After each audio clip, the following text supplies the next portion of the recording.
Hello, everyone, and welcome back to another CliftonStrengths webinar. Today, I'm really excited to be here with you as a CliftonStrengths certified coach. My name is Hannah Link, and I am really excited to talk to you about this topic today because I think it's really relevant for a lot of our graduating students coming up in the next few weeks, but also for those of you who are looking to start a summer internship or a summer job in your respective field or just a field in general. So this is going to have a lot of really great tips for how you can lean into your top 5 Clifton strengths as you start to seek those out, but also as you are interviewing and once you are actually in the new position. So let's chat a little bit about that. First and foremost, as always, I want to go ahead and say welcome. The best thing that you can do before we start this, and if you need to pause, that's okay, go ahead and pull up your CliftonStrengths Insight Guide on our CliftonStrengths app or at lynn.gallup.edu.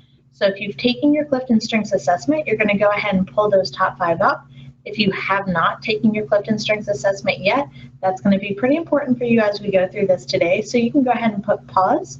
And if you go to lynn.gallup.edu, you will be able to create an account with your Lynn University email for free. Typically, it's a cost per assessment, but the university knows the value of this, and we think it's really important for all of our student, faculty, and staff to take this and be able to have these conversations about our true talents and really how we can lean into those.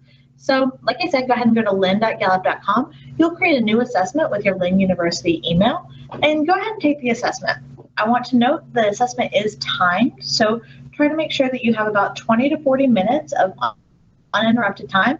Each question will time out if you don't answer it within about 20 seconds. So if you have that time now, go ahead and do that. If not, go ahead and put pause and then circle back once you've been able to take that assessment. At the end, I'll give you some contact information for if you have any questions or you want to chat a little bit deeper. We'll circle back to that then. So once you get your top 5 up, make sure that you are able to have it. We are going to share out, but if you're listening to this recorded on the back end, go ahead and just have that so you have it for your own personal growth and development, and you're able to reference that as we go through this presentation. Perfect. So let's go ahead and start by talking about CliftonStrengths, both the perspective and the DNA. So why do we talk about CliftonStrengths? Why do we think it's important to lean into this? So overview of CliftonStrengths is if you've taken the assessment, you know that every person has a unique set of talents and behaviors, and you have a unique set of 5. So what that looks like is based on how you answer those questions, it's really talking about how do you naturally get things done, how do you build relationships with people, how do you influence those around you, and how do you kind of think strategically moving forward. So do you tend to really think futuristically? Do you take in a lot of content around you? Is that how you build your thoughts on things? Do you tend to think, let's chat about this in person? I want to have a large friend group. I would rather have a smaller friend group. Things like that. So each of these things make you unique and impact how you behave. So it also helps us understand that it's really important from a Gallup standpoint and a CliftonStrengths standpoint that we are going into things with a growth mindset. What that means is that we are looking for ways we can continue to improve ourselves, continue to grow, and that if we are faced with challenges, we have this unique toolbox that we are able to really delve into and process through to help us pass those challenges and help us really lean into what we're naturally doing to better ourselves and get through challenges, as opposed to thinking, well, this stinks, or, well, I don't have that top 5, I must not be good at this. So recognizing that everything we do is an opportunity for growth and development, and we can really utilize our top 5 CliftonStrengths to get there. Next, it's really important to knowing that authentic happiness, and this ties into another point of CliftonStrengths in terms of really that growth mindset, is knowing that it's important to continue to identify, cultivate, and use your strengths every day. Our strengths are only as good as they are when we are using them. So if we have them and they're showing up passively in our life, that's great, but the power that comes with them is the ability to practice and strengthen them and sharpen them by using them every single day. Before we get started, I want to kind of cover, you'll see different colors as we go through this presentation, from purple, gold, blue, and red, but they are different domains. I'll try to touch on what they are as we go through it, But in CliftonStrengths, all 34 themes are broken down into 4 different domains.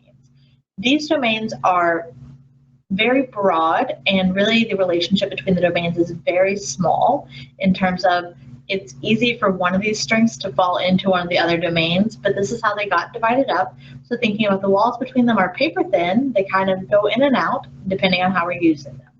But they break it up like this so we can really see when we're looking at ourselves, our top 5, but even on teams, how do we fit into the bigger picture, making sure we have a well-rounded team. A lot of us are going to have between 1, typically 2 or 3 domains. Some of us will have all 4. I know for myself, I only have strengths in the influencing and relationship building domains.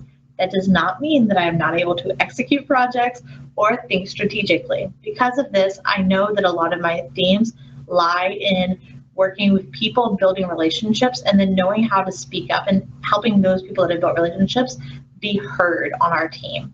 But I know that I lean into those to get things done, whether it's planning futuristically. I really try to do futuristic planning with those around me, so I'm still leaning into my top talents.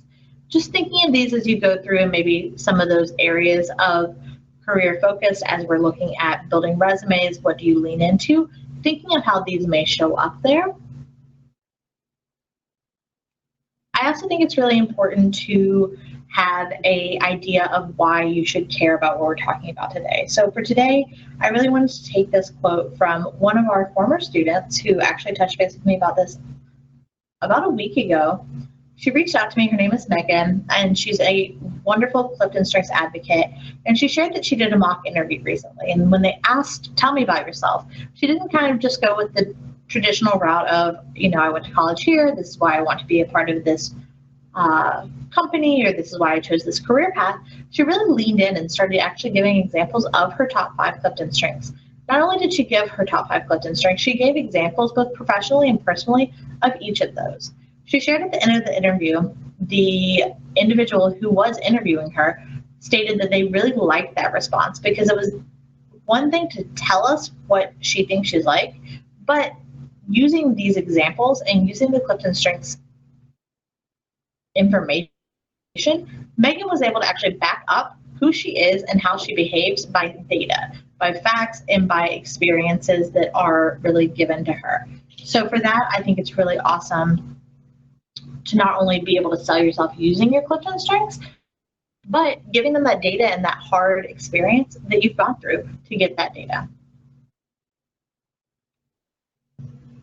So what I want to talk about today is I'm going to actually provide a handout. So I'll link that in the bio of the YouTube video as well, and I'll kind of walk you through it at the end. But there's really 3 main steps that we're going to go through here. While you are looking for a job or an internship, the 3 main steps that kind of differentiate where you are in that process. First and foremost, you have to find the job that you're looking for. You have to actually sit down and identify what job are you applying to. Sometimes that means going through a lot of different positions to find what's right for you. And sometimes it's, yep, I have a very small area, so maybe that pool is a little bit smaller, so you don't have to delve through as much info. But once you start looking at those jobs, these are the things that you're going to lean into your talents to help you with, is helping you make that connection, whether that's on LinkedIn, whether that's in person. How are you going out and making those connections? And do you have a relationship building strength that helps you push that forward? Or are you going to need to lean into maybe an executing talent that's going to help you create a checklist of the things you need to do to make those connections, whether it's connecting with 5 people on LinkedIn a day and making sure you're messaging them and engaging with them in that conversation? Or is it, I know person A through person B, so let me talk to person B and get person A's information. How are you doing that? Your strengths in this area are going to help you stay diligent and focused. Job searching can be overwhelming, and sometimes just the sheer thought of sitting down and looking through all the positions that are available or looking for the position that you want can be a lot. So lean into your talents to help you stay diligent on doing this, whether it's setting up a time or whether it's really taking time away from those around you so you're able to focus on things. This is also, like I said, an overwhelming time, so it's important to lean into your top 5 to help provide you with motivation. So whether that's you lean into positivity because you know it's going to help you keep a smile on your face and you can see the end of the road, or you lean into futuristic because you know getting this done is going to help you land where you need to be in 5, 10, or even 15 years. Additionally, like I said, a lot of information in this time period. If you are searching through a large number of jobs or internships, whether you have a very wide breadth of what you're looking for or a very wide geographical location, so you have a lot of options, it's hard to filter through those and know where to start. So where do you want to really focus your efforts? What type of positions are you actually looking for? If you're just looking for marketing, are you looking for digital marketing, in person? Are you looking for sales jobs? So how does that show up? And really taking time to filter through that information and all those positions. What top 5 are you going to lean into to help you kind of focus and readjust how you do that? Additionally, this is where you're going to start to sell yourself. So how are you setting up your LinkedIn profile? How are you making those connections with people around you? How are you reaching out to those people who you've already made connections with? We're going to talk more in depth about how this shows up for each of those different talents and each of those different areas. So right now we're just kind of doing the overview of how you need to focus your strengths in these different areas. But at the end, I'm going to actually provide you a document that will show for each different area and each different talent, what does that look like? Additionally, after you kind of get through all that overwhelming information, you've applied to the positions, you've made those connections, great, you got an interview. That's awesome, and we're so excited to really look at how can we help you in that interview process with your top 5. So when you're interviewing, you're going to be leaning into talents that are going to highlight the value that you bring. Why are you different than those around you? Whether this is highlighting your top 5 like Megan did, or whether it's highlighting all these awesome accomplishments that you've had, this is a time to brag on yourself and really share that information and share why you are different than the rest. Next, help you advocate why you are the best fit. Hey, I have all of these things, but here's why I, as an individual, am an awesome fit, even if someone else has those same things that I bring. Also, it's really important during that interview process that you are able to provide examples of how you navigated crisis or problems in the past successfully. So leaning into some of those challenging moments in your life, but talking about how your individual top 5 or how 1 or 2 have helped you guide through those so they know that you have the toolkit to be able to navigate crisis or problems in the workforce, whether that's working on your own, having a failed project, or struggling transitioning in. Go ahead and show them up front that, yeah, even though these things are probably going to happen, I have the toolkit and I have the ability to navigate those. Next, you're going to want to lean into your top 5 to show off some of those interpersonal skills while also using your nonverbal skills to support those examples. So making sure that you're smiling, making eye contact, engaging with them and mirroring some of their behaviors, but using those interpersonal skills. And if you have those relationship building skills, really leaning into that. Maybe you don't have relationship building skills and you think, well, now maybe I can't build those relationships with people. That's not true. It's important to look at what other strengths you have that can mirror some of those abilities. So for example, if you have input, maybe you like to ask questions and you're interested in knowing about people. Same thing with learner, you want to learn more about them. By asking them questions about themselves, you're going to mimic a lot of those relationship building things, such as developer or maximizer, that you're asking questions to learn more about them. It's the same thing. They're going to know that you're asking questions because you're interested. It doesn't matter what area that comes out of or which of your top 5 that comes out of. So making sure you're leaning into these talents and highlighting these things. Next, we're going to talk about once you land that job, because obviously you did a great job in your interview. You did all those things. You really leaned into your top 5. Once you're in, what do you need to do? What should you be thinking about? Continuing to lean into your top 5, as we're going to continue to reiterate, it's really important to know those and utilize those in the best way possible. These are going to be able to help you pace yourself in the new role. They're going to help you engage others to learn about the culture. They'll help you fit in by learning about others by asking questions. So whether that's, once again, relationship building or from a place of inquiry and inquisition, they're going to help you gather information, but also adding your own thoughts. So taking in what's around you helping you develop where you feel like you fit in there and then share back out, but also keeping a good head, seeing the best in other, really having that growth mindset. How can we do best here, and how can we continue to grow and add to it in a positive way? So now I want to kind of dive into really some of those specifics. So I'm going to give you examples of, out of Lynn University, some of the top 5 that we see a lot with our students and staff. Like I said, I have a full document. It's linked down below, so feel free to go ahead and open that. It's going to give you examples for all 34 of these CliftonStrengths themes.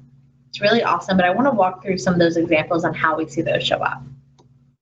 So first and foremost, we're going to go through Achiever. Achiever is a very popular strength. We see it showing up with our students a lot. If you have Achiever, you are very much someone who wants to get stuff done, mark it off your to-do list, and you might seem to be someone who likes to keep busy. So let's kind of walk through this step by step with these 3 steps that we already covered: job search, interview, and position. So when you are in the job search, your Achiever is going to help you stay diligent. It's going to help you have productive job searches. You're going to take initiatives. You are going to typically be someone who can really lean into that get up and go effort, because that's innate in your behavior because of your Achiever. Additionally, try to search for careers if you're not searching for a specific position. Searching for something that gives you the opportunity to excel, that will keep you challenged. A boring desk job where you're just kind of passing things through, you aren't able to really get anything accomplished, may not be the best fit, but it can be in any different field. So know that this is not for certain fields. This is really all about the different positions and what you have the ability to achieve in your position. Additionally, something that gives you the ability to control your workflow and productivity. Not, I finish one thing, if I finish at 9:30 a.m., I'm done for the day. As an Achiever, you may feel like your time's being wasted and you don't feel like this is the best use of your time. I love it. This has a little bit of tips throughout the different things. So really, you're able to break down the job search into small steps, make a list of tasks. Additionally, you can arrange certain hours per day to focus on your job search and stop working when that time is up. This way, it will help you have that work-life balance as you're seeking, but you're still able to do things that you need to be doing for your current day. Like we said, Achievers like to see results. Making sure that you give yourself breaks so you don't hit burnout, it's really important. Additionally, sometimes it's important to try new techniques, whether that's informational interviews and reaching out to people in companies, or finding them out on social media, seeking out social media for the company and seeing what that looks like. Once you get to that job interview piece, in the interview, what's awesome is, as an Achiever, you can really highlight your work ethic, productivity, and your desire to accomplish things. You're going to do awesome with that, and that's a great point to highlight for people who have Achievers. Additionally, in your job interview, it's really great to bring in strengths to sell yourself, like we've talked about, but you're able to bring in thoughtful questions to display your interest and further judge whether that job would be a suitable match based on your need to kind of challenge yourself and control that productivity. Additionally, it's great to get ideas from everyone before an interview, because as you continue to practice, you're going to develop confidence. When you prepare for that interview, taking in a list of talking points that you've already created because you've practiced them, and then once you're in your new position, it's awesome because you can start off strong, set your performance bar high, but making sure you pace yourself to prevent burnout, especially if you do have the ability to control your workflow and productivity. Additionally, keep your checklist in check. Really focus on how much time you are spending on tasks, and allow time to build relationships with your colleagues. Depending on what your other 4 are, how they balance out with your Achiever, you may be a bit of a workaholic and focus solely on that, get in the zone, but it's important to continue to build those relationships with colleagues as you move into your position. So our next talent that we're going to kind of walk through is competition.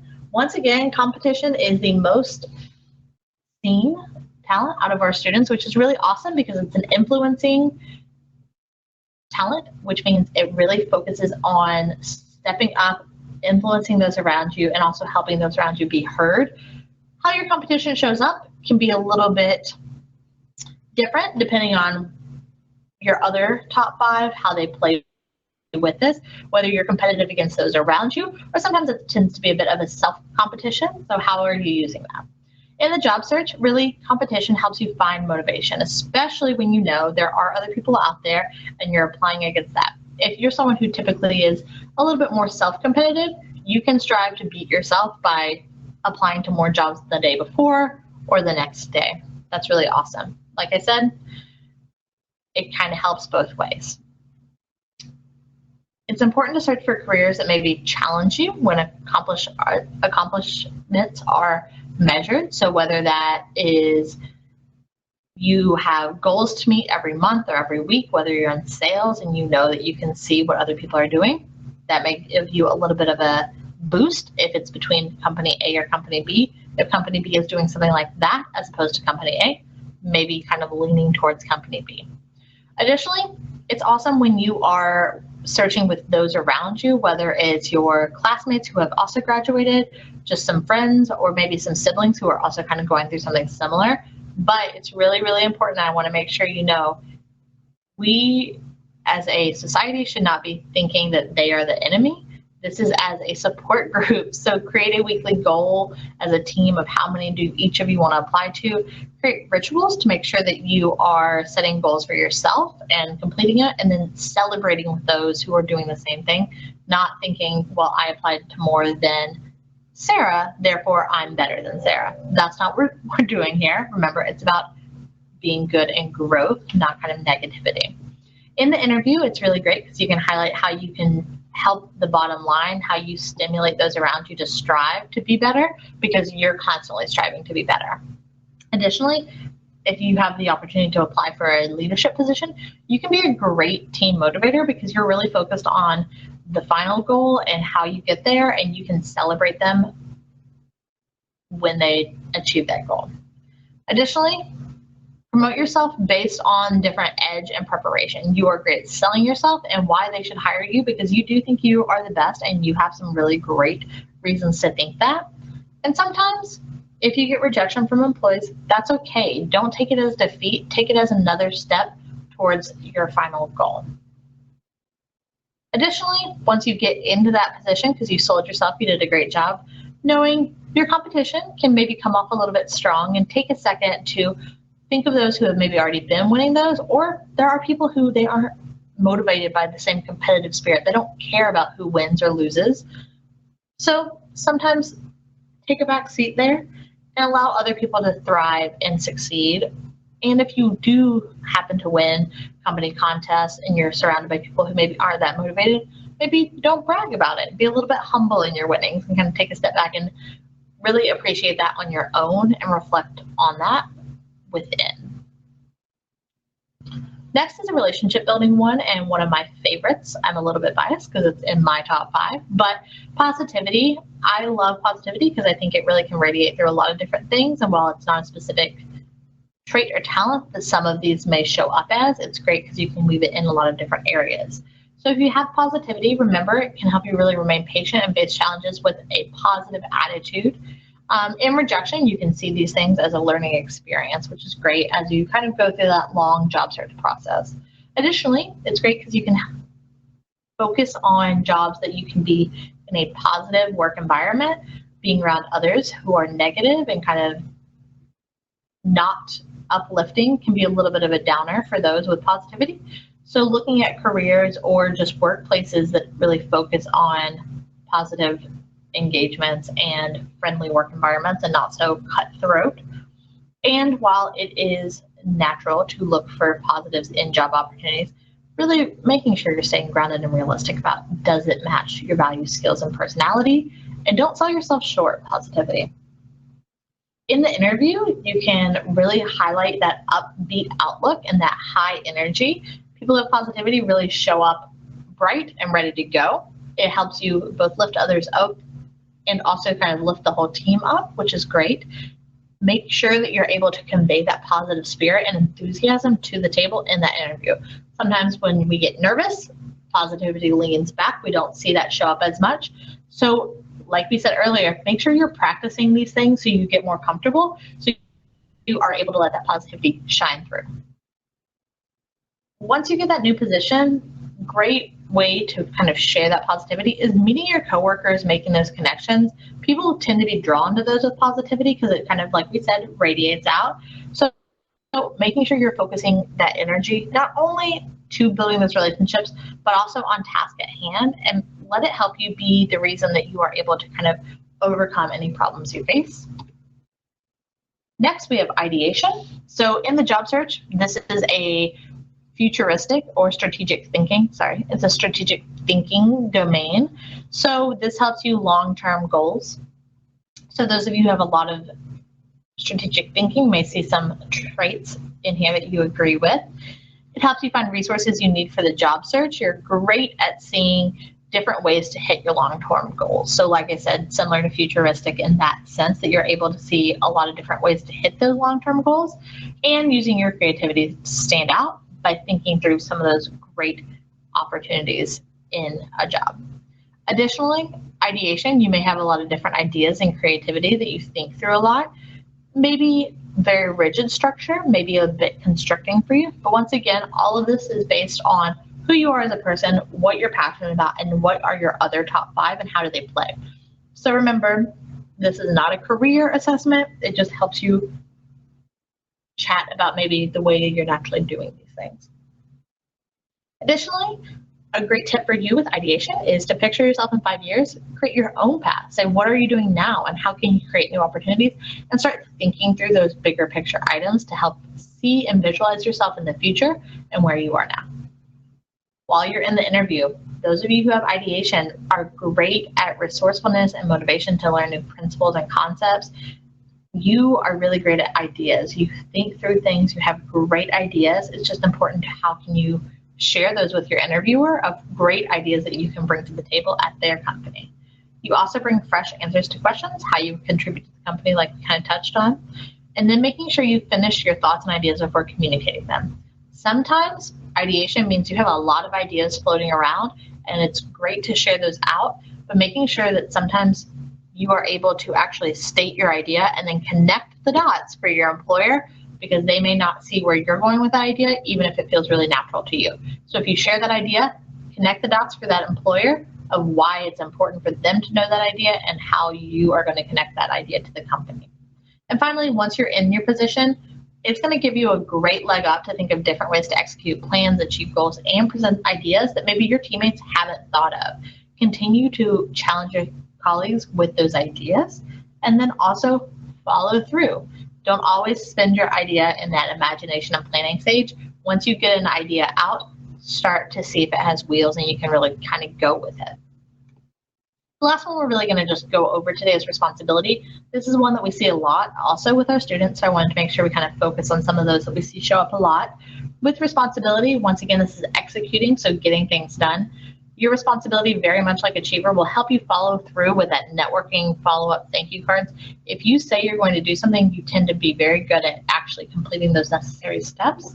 Responsibility is going to really help you also lean into kind of those traditional job searching functions that a lot of people are expecting, whether that's thank you cards, follow-ups to employers once you meet them, and things like that. Search for careers that give you the opportunity to reward you as you stay in the company. If you're feeling really dedicated to a company, your responsibility will kind of hold you on there. If you are going to be able to stay somewhere, as you stay there, get perks, get benefits. That's a great way to kind of look for different jobs if you're pretty broad.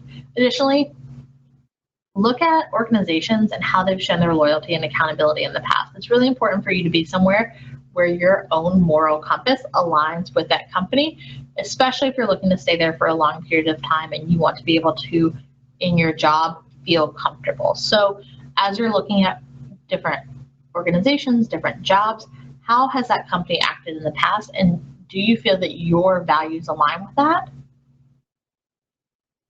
While you're in the interview, highlight your determination to accomplish tasks, offer motivation by helping show up and show out. That's a great way to kind of explain responsibility. You always are showing up, you are well prepared, and making sure that those interviewers can tell that you're well prepared because you have practiced, you come with the right questions already prepared and things like that. Additionally, in this new position, once you get there, great. You are going to try to work as efficiently as possible for yourself and your coworkers, and you're going to do a great job at holding yourself and your peers accountable to completing tasks, because even if maybe you naturally do that, maybe your coworkers don't have responsibility, so they don't naturally lean into that. So work on it with them, but also if they don't do it, recognize that they maybe don't have responsibility and identify ways to hold them accountable without alienating them. So once again, if you want to learn more, if you want to talk more in depth about your top 5, about something else, set up a coaching session with me. You can go to calendly.com/hlink/. With that, you can set up a 30-minute conversation. We can always add more time, or you can email me directly at strengths@lynn.gallup.edu to talk about, let's talk more in depth, or I have a question about this, XYZ. Once again, I'm open to coaching. I'm open to having conversations with you. I love that ability to develop you all further, and hopefully we can really see you leaning into those and landing your dream job or an awesome internship that's going to help you grow.